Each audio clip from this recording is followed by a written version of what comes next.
ID रखिए। हमारा एक स्कूल के 2 गाड़ियों का लोन का प्रपोजल बड़ौदा यूपी बैंक शाखा मालदा बोगरी में हमने पुटअप किया था लगभग 1 तारीख को। और उसके बाद कई बार जो है पेपर की डिमांड किया गया आरएम रीजनल मैनेजर बलिया 1 के द्वारा और उसको भेजा गया। बार बार करने के बाद उन्होंने लोन को सेंक्शन करने के बाद डिक्लाइन कर दिया और उनसे कहा गया उनके द्वारा कि आपका काम नहीं होगा। जबकि मैं एक उस जिस शाखा की बात कर रहा हूँ उस शाखा पर 80% रेमिटेंस की व्यवस्था हमारे स्कूल और हमारे पेट्रोल पंप के द्वारा उनका प्रतिपूर्ति की जाती है। और उस बैंक में हमारे 4-5 लोन अकाउंट थे, उसको हमने 1 साल के अंदर ही सब बंद कर दिया।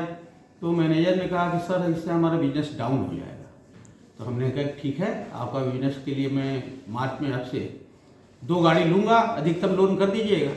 24 लाख रुपए लोन के लिए हमने अप्लाई किया और उस पर 225% तरल प्रतिभूति के रूप में 50 लाख का फिक्स डिपॉजिट जो है बंधक रखा। इसके बावजूद भी रीजनल मैनेजर द्वारा हमारा लोन प्रस्ताव निरस्त किया गया, जिसके लिए मैं आपको बता दूं कि मुझे कंपनी को गाड़ियों की कंपनी को 45 लाख रुपया नगद भुगतान करना पड़ा। और उस खाते से जिस खाते से हमारे कर्मचारियों का तनख्वाह दिया जाता है, लगभग 100-125 कर्मचारी हमारे उस बैंक से तनख्वाह पाते हैं और इसी अकाउंट को डेबिट करके किया जाता है।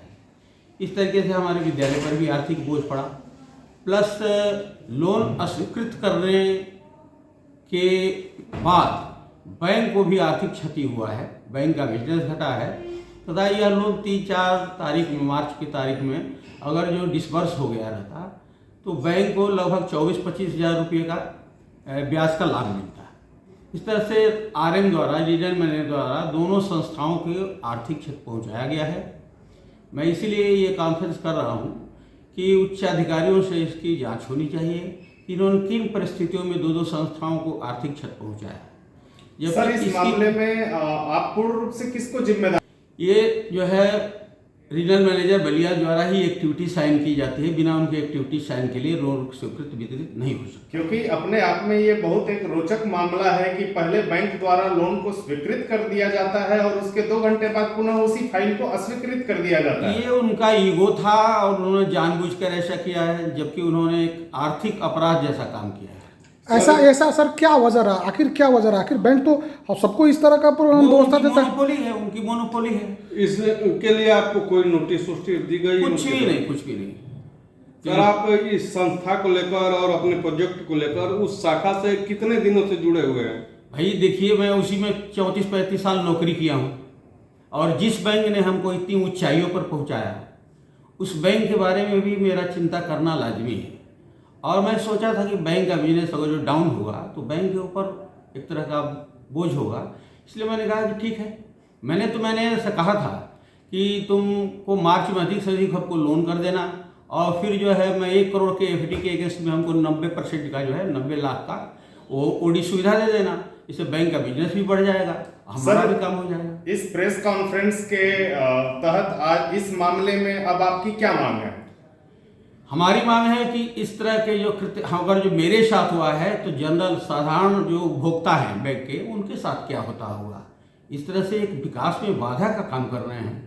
उन्होंने विकास में बाधा का काम किया, बैंक के विकास को बाधित किया, प्लस हमारे स्कूल के विकास को भी बाधित किया। दोनों को आर्थिक क्षति उठानी पड़ रही है। इसको लेकर आप द्वारा शिकायत कहाँ? हाँ, मैं चेयरमैन बड़ौदा यूपी बैंक को भी मेल कर चुका हूँ। मैं बड़ौदा बैंक के भी चेयरमैन को जो है वो रजिस्ट्री कर चुका हूँ।